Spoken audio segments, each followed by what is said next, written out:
이 자리에 여러분을 이곳으로 인도하신 우리 하나님을 찬양합니다.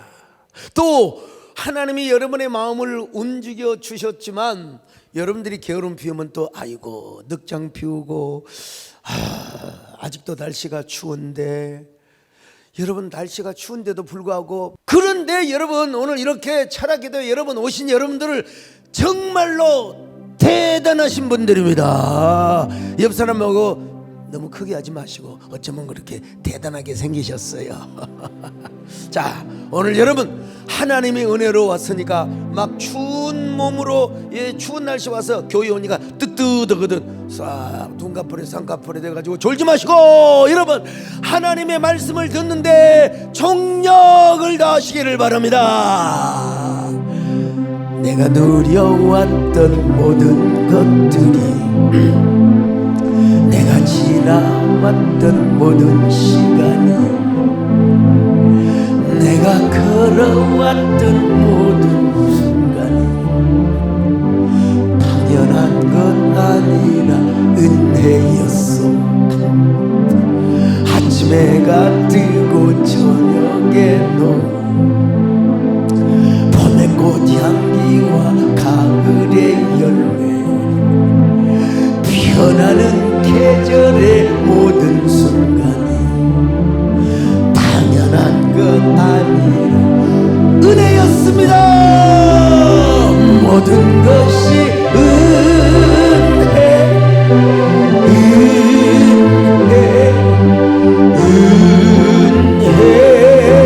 한없는 은혜, 내 삶의 땅이야. 없었던 것은 모든 것이 은혜였어. 오늘은 여러분 야고보에 대해서 말씀을 드리려고 하는데요, 야고보도 두 명이 있어요. 하나는 알페오의 아들 야고보, 또 하나는 세베대의 아들 야고보. 오늘 저녁에는 세베대의 아들 야고보에 대해서 말씀을 드리려고 합니다. 자, 이 세베대의 아들 야고보는 사도 요한과 형제였습니다. 자, 마가복음 1장 19절 보실까요? 시작. 조금 더 가시다가 세베대의 아들 야고보와 그 형제 요한을 보시니 그들도 배에 자, 있어. 형제요. 근데 야고보의 아버지 세베대는 싹군을 많이 두었어. 일꾼을 많이 둔 비교적 업에 그 아주 대형 기업을 운영하고 있다고 생각하면, 배도 막 큰 배도 여러 배 있었을 것이고, 여러분 그 싹군들 뭐라고 하냐, 일꾼들, 아무튼 일꾼들이 있었으니까. 자, 그런데 예수님께서 야고보를 부르셨습니다. 부르신데 야고보가 그냥 예스 하고 따라갔다. 참 이거 참 대단한, 너무나 짧은 장면을 이렇게 한 문장으로 이야기하고 있는데요. 자, 마가복음 1장 20절 같이 봅니다. 시작. 곧 부르시니 그 아버지 세베대를 품꾼들과 함께 배에 버려두고 예수를 따라가니라. 자, 여러분 세베대는 많은 싹군들을 거느리고, 싹군들 하기가 조금 내가 그래요. 뭐 싹군 목자, 뭐 싹군 전도사, 이런 좀 이미지가 들잖아요. 어쨌든 간에 어쨌든 품꾼들 성경대로 합시다. 품꾼들, 당연히 큰 배도 소유했을 것이고 품꾼들이 많았으니 야고보는 비교적 부유층의 가정에서 자랐을 것이라고. 이건 뭐 합리적이고 성경적 추측이죠. 그리고 돈이 많아서 그랬는지는 모르지만 이 집안과는 대제사장의 집안과 아주 굉장히 가까웠어요. 자, 요한복음 18장 15절 같이 봅니다. 시작. 시몬 베드로와 또 다른 제자 한 사람이 예수를 따르니 이 제자는 대제사장과 아는 사람이라. 예수와 함께 대제사장의 집들에 들어가고. 여러분 여기에 이 제자가 누구냐면 사도 요한을 이야기하거든요. 자기 자신을 이야기하는 거예요, 지금 요한복음에서. 그러면 요한이와 대제사장이 잘 알고 있었다면 야고보도 마찬가지겠죠. 야고보도. 그런데 우리 예수님은 욕심도 많으셔. 요한을 부르시더니 우리 하나님께서 또 야고보도 부르셨어요. 야고보, 이름이 야고보, 요한보다 야고보가 먼저 나와. 그러니까 아마 야고보가 형이었을 가능성이 많다고 볼 수 있습니다. 자, 근데 여러분, Follow me. Hello, Mr. Jacob. Follow me. 그랬을 거 아니겠어요? 예. 그러니까 그냥 아무 소리도 안 하고 Yes, sir. 하고 그냥 따라갔어. 야, 이거 참 대단해요, 여러분. 예. 아니, 지금 야고보의 집안은 대제사장과 가까운 비교적 보수적이고 비교적 안락하고 또 비교적 기득권층에서 있는 사람이라고 여러분 당연히 그렇게 우리가 이야기할 수 있죠. 근데 예수님은 당시에 여러분 메이저리그가 아니에요. 우리는 지금 뭐 오직 예수하지만 그때 당시 예수님은 마이너리그 비주류에 속한다고 볼 수 있습니다, 여러분. 근데 어떻게 돈도 많고 부유하고 일종의 기득권층에 있는 그 야고보한테 아무 설명 없이 나를 따라와라, 내가 너를 사람 낚는 업으로 만들리라, 이렇게 한마디 하셨다고. 야, 이 부르심의 과정, 이 소명 내러티브가 조금 좀 자세하게 나왔으면 얼마나 좋았을까. 하지만 이건 우리의 상상력에 성경은 맡겨두는 것입니다. 이거야말로 뭐냐, 진짜 이건 해피하고 럭키하고 이걸 떠나서 graceful, wonderful, 또 뭐라고 해야 됩니까 여러분? fearful, 대단한 두려운 영광이 아닐 수가 없습니다. 하나님이 그 마음을 감동하지 않았다면 참, 저는 맨 땅에서 교회를 개척해본 사람입니다. 교회를 개척을 해봤기 때문에 여러분, 목회자의 학력과 스펙 그리고 인물과 키, 용모, 이게 얼마나 중요하다는 사실을 저는 익히 아는 사람. 이걸 미리 간파하고 있었던 분이 우리 정금성 원사님. 하나님이 응답을 하셔도 no thanks 하셨던 분이, 뭐 우리 집사는 말할 것도 없고, 기도하시는 분이 말이요, 하나님의 음성을 듣고도 no thanks. 야, 진짜. 네? 근데 여러분, 목사도 아니고 보시다시피 지금은 그래도 좀 있어빌리티하게 보이잖아요. 네. 네. 그렇지 않아요? 왜 비웃으세요?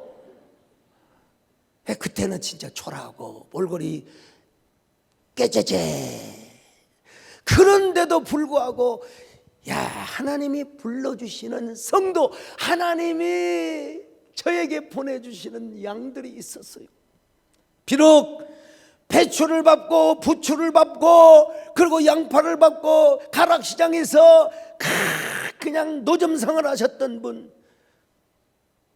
옛날에 총각집사, 지금 찾아보고 싶은데, 총각집사 오연규 집사님, 총각집사, 엄마하고 단둘이 살아요. 막노동을 하고 리어카를 끌었어요. 믿음이 얼마나 좋은지.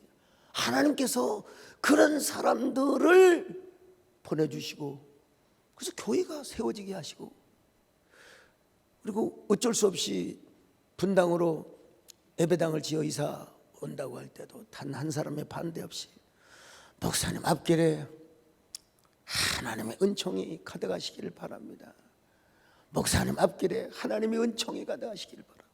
그리고 여러분, 나중에는 못 나갈 막정 그래도 우리 가락동에 체면을 세워줘야지. 여러분, 버스를 막 돌렸거든요.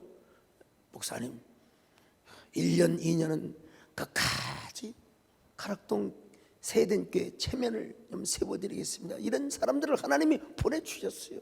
참, 이게 참 뭐냐, 하나님, 저의 경우를 보더라도 하나님의 은혜입니다. 그 가락동에 20몇 교회가 그냥 그 블럭 안에 그냥 다 있고 그 좋은 대학 나오시고 인물 좋으신 목사님들 계시지만 하나님께서 마음을 감동해 주셔서 여러분 지하실 쥐들이 우글거리는 그리고 비가 오면 물 새는 교회로 하나님이 불러주셨어요. 저는 어린 시절 교회와는 전혀 거리가 먼 진짜 완고하신 아버지 밑에서 유교적 가풍이 강하신 아버지의 양반 교육을 받고 절대로 양반들은 교회 나가지 않고 쌍놈들만 교회 나간다고 하는 이런 그 의식이 박혀 있는데도 불구하고 하나님께서 저를 불러주셨어요. 제가 예수님을 믿으려고 한 게 아니라 제가 너무 목사님도 칭찬해 주시고 여학생들이 너무 그냥 친절하게 해주고 여러분 교회 오신 분들에게 좀 친절하게 대해주세요. 처음 오신 분들 좀 제 경험에 의하면 친절하게 여러분 칭찬 한마디가 우리 예수님께서 참 어떻게 말씀하셨던지 간에 하나님이 그 마음에 은혜를 주신 거예요. 여러분요 그 야고보가 즉각적으로 여러분 순종을 하게 되었습니다. 저도 교회 나가 제가 목사가 되려고 생각했겠습니까? 우리 유성근 장로님이 그러세요. 아유 목사님 어렸을 때 유도를 하셨으면 내 자신합니다. 유도 국가대표 선수 했을 겁니다. 제가 딱 유도 체질이잖아요. 근데 무슨 유도가 있어요. 태권도 발차기 좀 하다가 그냥 말았죠. 제가 여러분 목사 될 생각은 꿈에도 누구 말 맞다나 1도 없었어요. 요즘 젊은이들의 말 맞다나 1도 없었는데 하나님이 은혜를 주시고 하나님이 불러주시니까 여러분 여기까지. 주보에 글도 썼지만 지난 수요일 오후에 그 한국교 원로시죠 김상복 목사님 우리나라의 최고의 신학자이자 목회자였어요. 거의 성자에 속하는 급이라고 할 수 있어요. 사실은 진짜 성자 소리를 들을만 할 정도로 욕도 안 하시고 성질도 안 내시고 내가 물어봤어요. 목사님 성질 안 나실 때 있습니까? 성질 날 때 있어요. 왜? 나도 사람인데 성질이 안 나겠어. 근데 그분이 만나서 허깅하고 끝날 때도 헤어질 때도 허깅을 하고 우리 소목사님 건강해야 돼. 우리 소목사 건강해야 돼. 한국교회를 위해서 앞으로 20, 30 저 코로나 기간에 수고한 거 내가 다 알고 있어. 모르는 사람이 소목사를 욕하지. 소목사 같은 사람. 근데 제 얘기가 아니라 그분 얘기입니다. 지금 여러분 지금 생각해보면 참 어떻게 하나님께서 저 같은 사람을 주의 종으로 불러가지고 말이죠. 여러분 오늘 여러분을 부르신 우리 하나님의 부르시면 후회가 없으심을 믿으시기를 바랍니다. 하나님의 부르심에 후회하심이 내가 이 자리에 서는 것도 주의 부르심이 하나님의 부르심이 결코 실수가 없는 나를 부르신 하나님의 신실하심을 믿네. 날 부르신 뜻 내 생각보다 크고 날 향한 계획 나의 지혜로 측량 못하나 가장 좋은 길로 가장 완전한 길 오늘도 날 이끄심이네. 이게 요한하고 성질이 비슷해가지고 별명이 뭐냐? 보안하게 우레의 아들이요. 우레의 아들. 자 마가복음 3장 17절 봅니다. 시작. 또 세베대의 아들 야고보와 야고보의 형제 요한이니 이 둘에게는 보아너게 곧 우레의 아들이란 이름을 더하셨으며.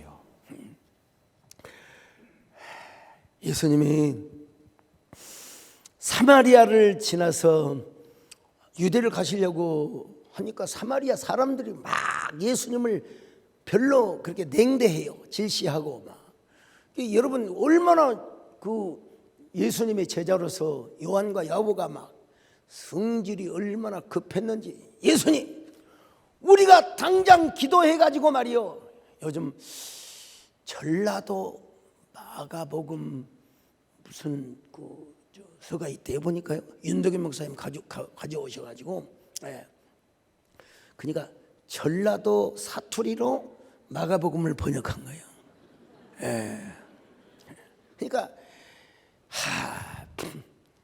주여, 요런 싸가지 없는 것들을 우리 하나님이 그냥 두실라요? 우리가 기도해버려갖고 막 저 하늘에서 불이 떨어져서 저들을 그냥 번개에 맞아서 다 뒤져버리게 합시다. 여러분, 자, 이게 누가복음 9장 51절 56절 같이 한번 읽어봅시다. 시작. 예수께서 승천하실 기약이 차감해 예루살렘을 향하여 올라가기로 굳게 결심하시고 사자들을 앞서 보내심에 그들이 가서 예수를 위하여 준비하려고 사마리아인의 한 마을에 들어갔더니 예수께서 예루살렘을 향하여 가시기 때문에 그들이 받아들이지 아니하는지라. 제자 야고보와 요한이 이를 보고 이르되 주여, 우리가 불을 명하여 하늘로부터 내려 저들을 멸하라 하기를 원하시나이까.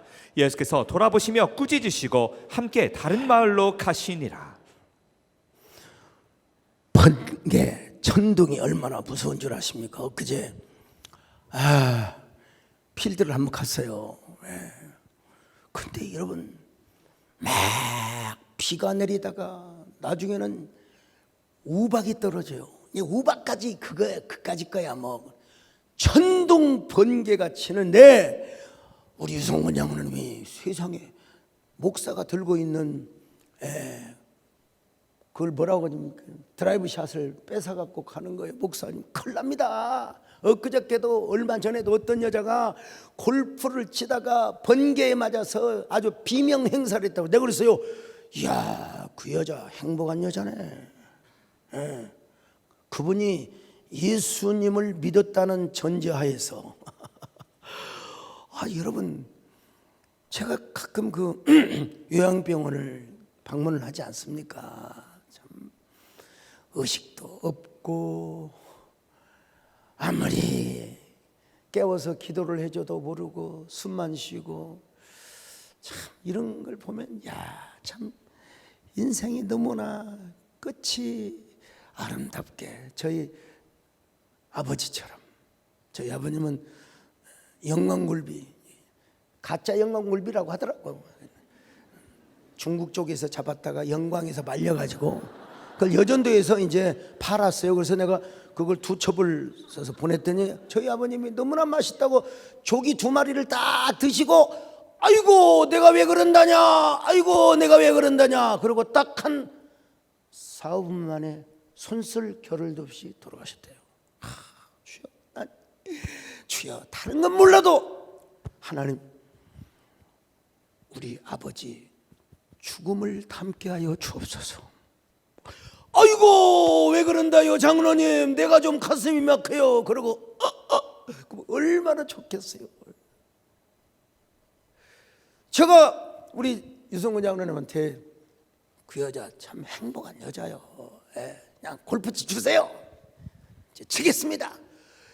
번개가 꽝 치는데 네가 무슨 번개 치는 것도 하나님 뜻에 달려있는 거지 뭐 그냥 확 쳐버렸어요. 그때 비거리가 제일 많이 나갔는데 그거 사진을 좀 찍어놨어야 되는데 사진을 안 찍어놨어요. 대신 오늘 골프장 다 패워버렸습니다. 5시에 88 연습장에 연다고 우리 유성근 장님 전화가 와서 그럼 5시에 갑시다. 가지고 제가, 여러분 얼마나 추운 날씨입니까? 그런데도 불구하고 티셔츠 딱 하나 입고요. 우드가 아닙니다. 우리 홍용희 목사님도 우드라고 하시더니, 여러분 저게 유틸리티라고 해요. 유틸리티. 자, 한번 동영상 한번 보세요. 한번 쫙. 안 보이죠요? 소리 좀 나게 해줘. 그림이다, 그림. 저 소리가 잘 들려요. 이야, 그림이다, 그림. 저 소리가 잘 들려야 돼. 그리고 유틸리티인데 우리 오늘 치는 유틸리티로 170m가 나갔어요. 끝이 보이죠? 한번 다시 보여줘 보세요. 자, 끝까지 나갔어요. 한번 김철수 장로님이 유별나게 한번 보셔야 됩니다. 다시 영상 보여주세요. 자, 보세요. 그림이다, 그림. 저 끝으로 가잖아요. 그림이다, 그림. 아이고. 쌀락이 눈이 내리고 우박이 떨어지고 뭐 그래도 여러분 참 야고보도 여러분 예수님을 따랐지만 세상적 욕망이 한때는 가득했던 사람입니다. 자, 마태복음 20장 20절 22절 같이 봅니다. 시작. 그때에 세베대의 아들의 어머니가 그 아들들을 데리고 예수께 와서 절하며 무엇을 구하니 예수께서 이르시되 무엇을 원하느냐 이르되 나의 이 두 아들을 주의 나라에서 하나는 주의 우편에 하나는 주의 좌편에 앉게 명하소서. 예수께서 대답하여 이르시되 너희는 너희가 구하는 것을 알지 못하는도다. 내가 마시려는 잔을 너희가 마실 수 있느냐. 그들이 말하되 할 수 있나이다. 예수님을 어떤 세상적인 메시아, 정치적인 메시아로 이해를 하고 예수님이 이제 정권을 잡으시거든. 이스라엘뿐만 아니라 저 로마 나라까지 다 재패를 하시고 세상의 황제의 자리에 오르시거든.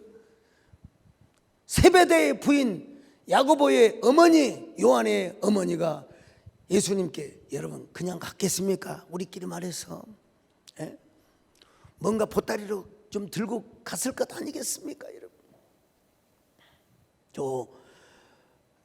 저희는 시골에서 자라서 학교 선생님한테 스승의 날에 뭐나 갖고 가냐 하면은 계란 있잖아요. 계란 한 줄.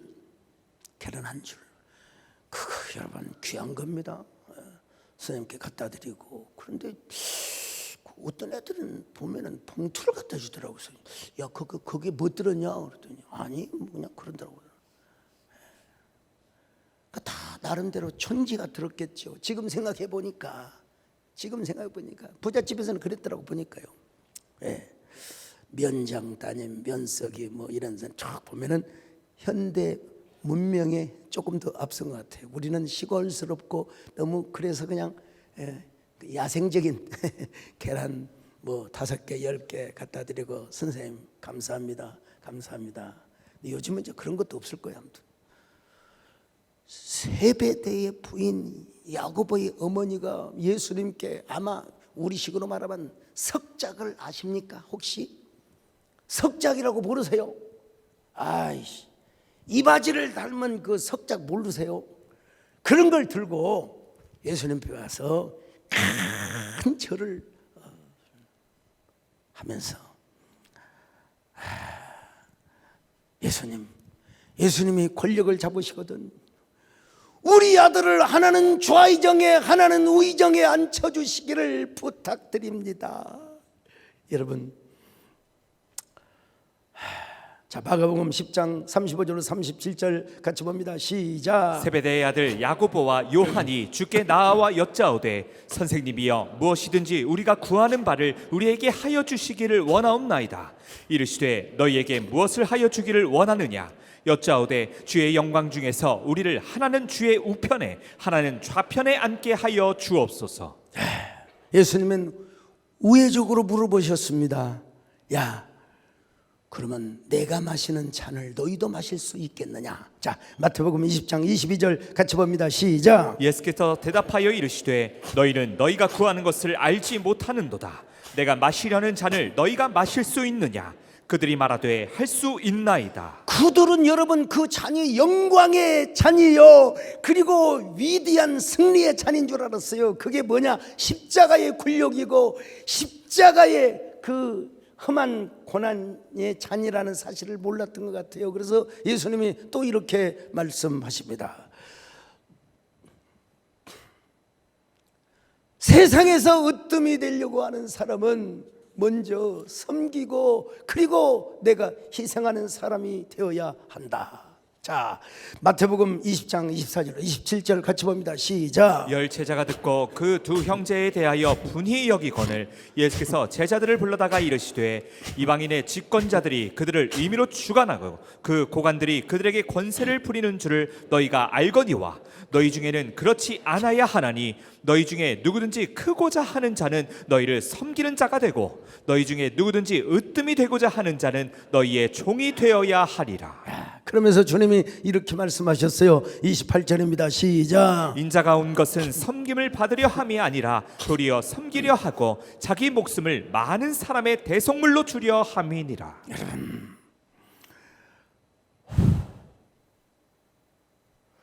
정말로 존경을 받고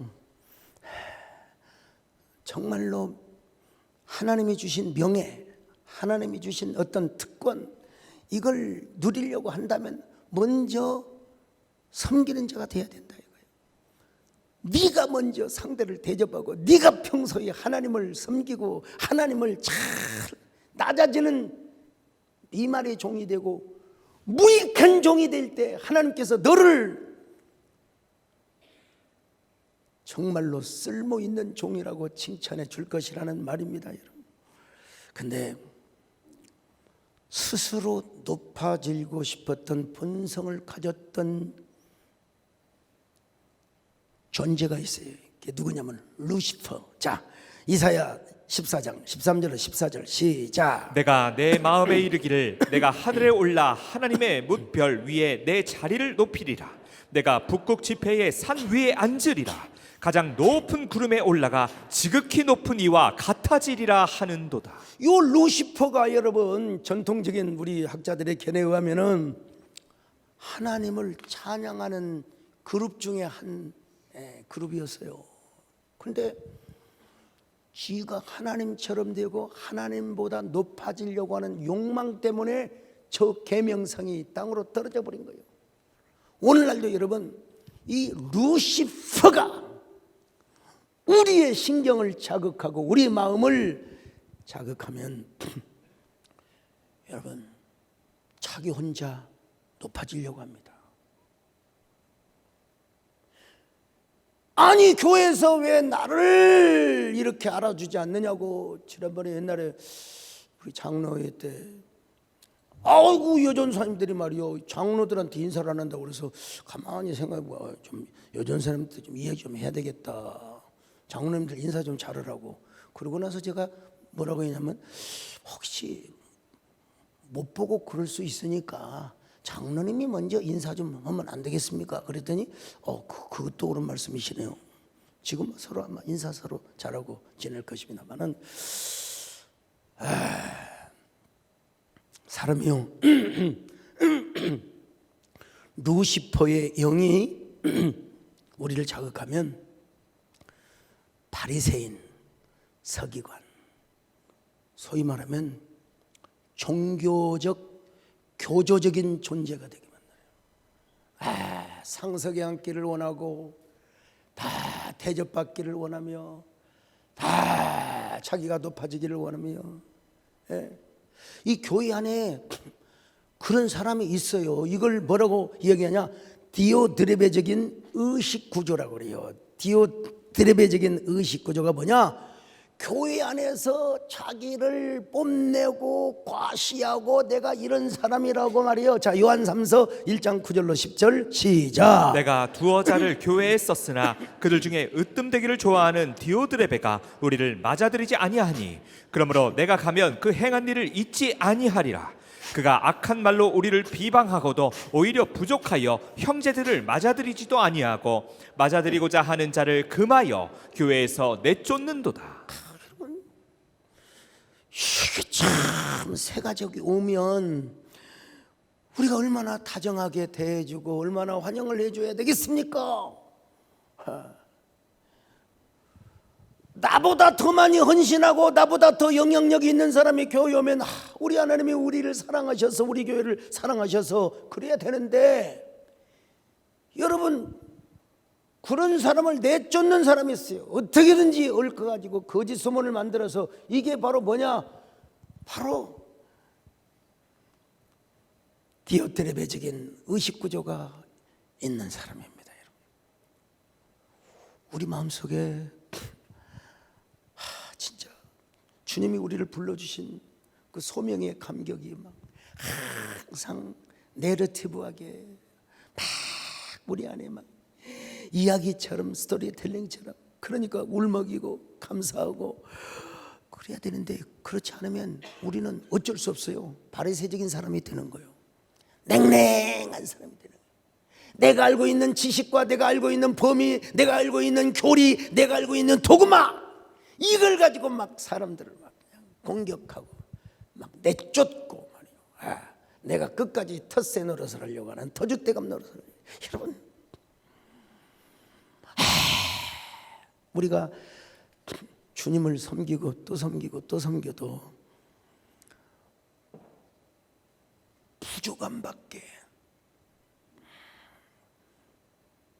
느껴지지 않던가요? 아무리 무릎을 꿇고 아무리 기도하고 아무리 헌신을 하고 아무리 주님을 사모하고 아무리 은혜를 받아도 더 사모하는 마음, 더 하나님을 갈망하는 마음.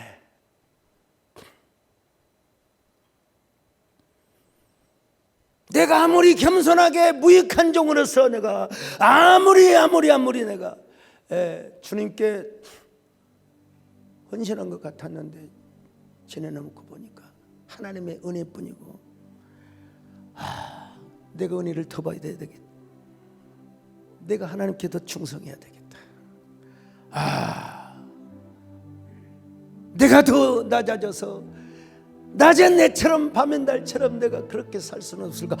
여러분, 이렇게 되어야 이게 우리 교인의 기본 영적인 정서입니다. 정서. 낮은 해처럼 밤엔 달처럼 그렇게 살 순 없을까? 낙심도 없이 어두운 세상 비추 온전히 남을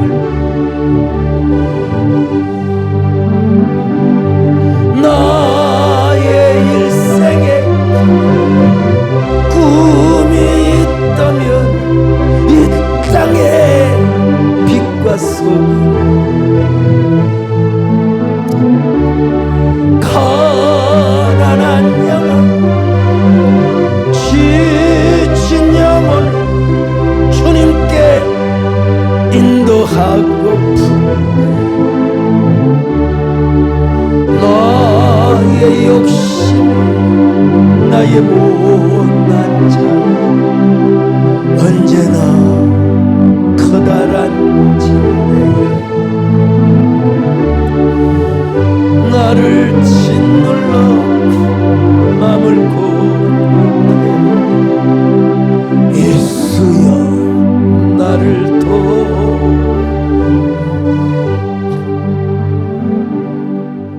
사실 데오드레베적인 신앙에 반대가 있는데 누구냐? 가이오적인 사람이라고.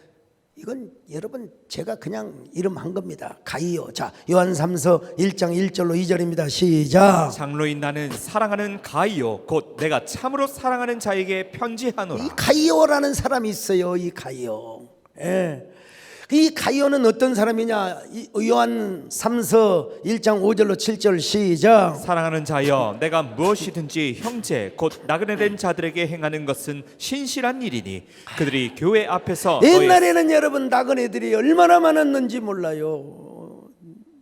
얼마나 정처 없이 떠다니는 사람들을 얼마나. 근데 이런 사람들을 대접하고 교회 나오게 하고, 이 가이오와 로마서에 나오는 가이오가 만약에 동일한 인물이라면, 자, 로마서 16장 23절 시작. 나와 온 교회 식주인 가이오도 너희에게 문안하고 이 성의 제무 에라스도와 형제 구아도도 너희에게 문안하느니라. 뭐 어떻든 알 수는 없지만 만약에 같은 동일 인물이라면, 동일 인물이 아니더라도 동일 인물이라면 이 사람은 교회의 식주야. 식주.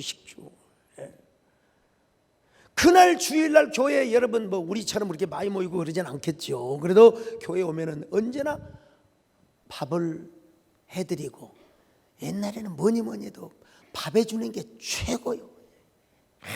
옛날 인심은 곳간에서 난다고. 여러분, 인심이 두터운 사람은 지나가는 손님들 하룻밤 먹고 가는 사람에게도, 여러분 옛날 그 그릇이 있었잖아요. 그 그릇에다가 깎아서 밥을 주는 게 아니라 수북하게 주는 그 넉넉한 인심이 있었거든요.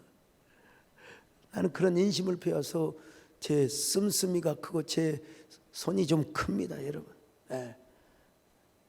여러분, 그래서 한국교회를 섬겨왔고 또 지금까지 희생을 해왔는데요. 여러분, 뭐 돈이 많아서라기보다 돈이 많은 사람은 돈이 많은 사람이고, 또 돈이 아니더라도 여러분들이 교회 안에 어떤 식주와 같은 정신적인 지주, 영적인 지주, 그런 가이어가 될 수 있기를 주의 이름으로 축원합니다. 자, 그런데 이제 다시 야고보로 옵니다. 야고보의 삶이 얼마나 역설적이었는가. 참, 야고보가 어떤 사람이었어요? 어머니 치맛바람을 통해서 좌의정이 되고 싶고 우의정이 되고 싶었던 그 야고보가 여러분 초대교회 최초의 순교자가 됩니다. 자, 사도행전 12장 1절로 2절 같이 봅니다. 시작. 그때에 헤롯 왕이 손을 들어 교회 중에서 몇 사람을 해하려 하여 요한의 형제 야고보를 칼로 죽이니. 여러분, 같은 형제인데 요한은 거의 100세 가까이 살았어요. 요한은 참 이제 하나님의 은혜가 다 각자에게 주신 은혜가 달라요. 근데 야고보는 초대교회 최초의 순교자가 되었습니다. 참 그 욕망이 불탄 세상의 야심으로 가득한 사람. 야심. 옛날에 이사녀라는 드라마를 보셨는지 모르겠어요. 거기 홍구경이라고 하는 홍집이 나중에 홍집이가 아니라 홍구경이가 그 세손 조하에게 조하 야심을 품으시옵소서. 그러니까 이사녀가 끌끌끌 그런가 웃고 말죠. 드라마는 드라마니까. 홍구경이가 지나친 야심을 품다가 결국은 유배지로 귀향을 갔어요. 이렇게 야고보가 야심이 가득한 사람이었는데 어떻게 하나님의 은혜로 여러분 초대교회 가장 최초의 첫 예물의 순교자가 되었단 말인가. 여러분, 성경을 보면은 성도의 죽음을 여호와께서 귀하게 보신대요. 시편 116편 15절 같이 봅니다. 시작. 그의 경건한 자들의 죽음은 여호와께서 보시기에 귀중한 것이로다. 여러분, 우리 믿는 사람이 어떤 과정을 통해서 죽든지 간에 그 죽음은 귀중한 거래요. 그 죽음을 통해서 우리가 궁극적인 하나님 나라에 가기 때문에 그렇습니다.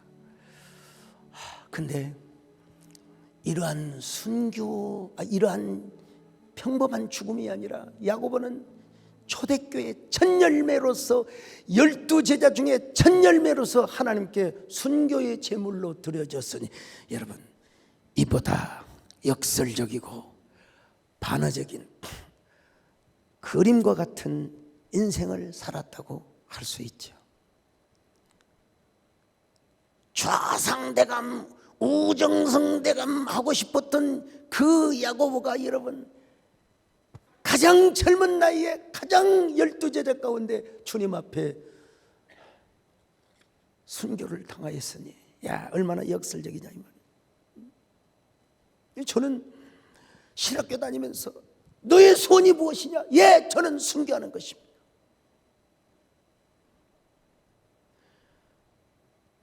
순교를 진짜 각오하고 5.18 계엄군들이 광주 시내를 다 점령하고 전화도 통화되지 않습니다. 뭐 모든 교통이 다 단절돼 있어요. 택시도 없어요. 버스도 안 다닙니다. 그런데 여러분, 성경을 들고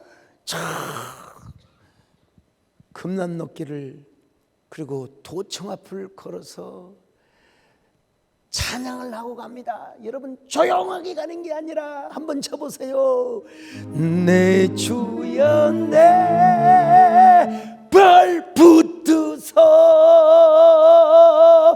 그곳에 서게 하소서.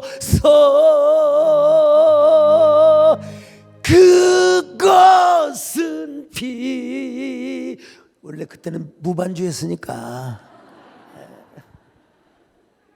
근데 좀 음을 높게 잡았어요. 그것은 빛과 사랑이. 성경을 오른쪽 손으로 들었습니다. 왼쪽 손으로 들 수도 있었는데 심장이 이쪽에 있었기 때문에 이쪽에 심장이 맞으면 나는 순교한다, 그런 각오로 진짜 예배당을 갔거든요. 주일 낮은 당연할 뿐만 아니라 밤 예배, 수요일 예배, 금요 기도에.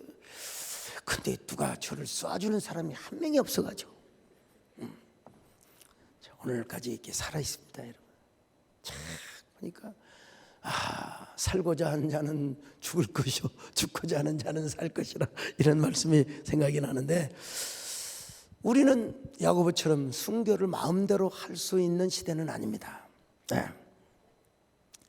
그러나 내 옛사람을 죽이고 하나님께 영광을 돌리며 이웃을 사랑하는 영적인 순교, 산 순교의 정의는 얼마든지 우리가 할 수가 있습니다. 주여, 오늘 우리가 야고보 같은 세상에 야심도 있었고 욕망도 있었던 사람, 주님이 원하시면 언제나 무익한 종이 되어서 언제나 주님 앞에 우리의 삶을 제물로, 예물로 드리는 산 예배자, 산 순교자, 살아있는 마르투스, 마르티어, 이런 순교자가 될 수 있기를 주의 이름으로 축원합니다.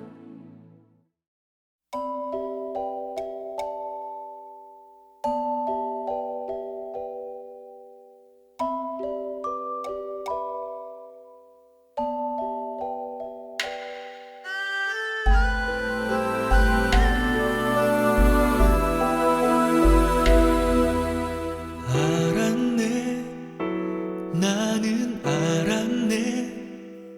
이젠 더 피하지 않으리. 주님 앞에 가 나를 맡겼네. 참 기쁜 나였네. 알았네. 나는 알았네. 잿빛 생활에 지쳤음을, 세상 쾌락을 찾아봤으나 고통뿐이었다네. 삶은 의미 없고 만족 없었네. 그러나 이제는 달라. 새 삶이 내게 임했네. 알았네. 나는 알았네. 이젠 더 피하지 않으리.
세상 쾌락을 찾아봤으나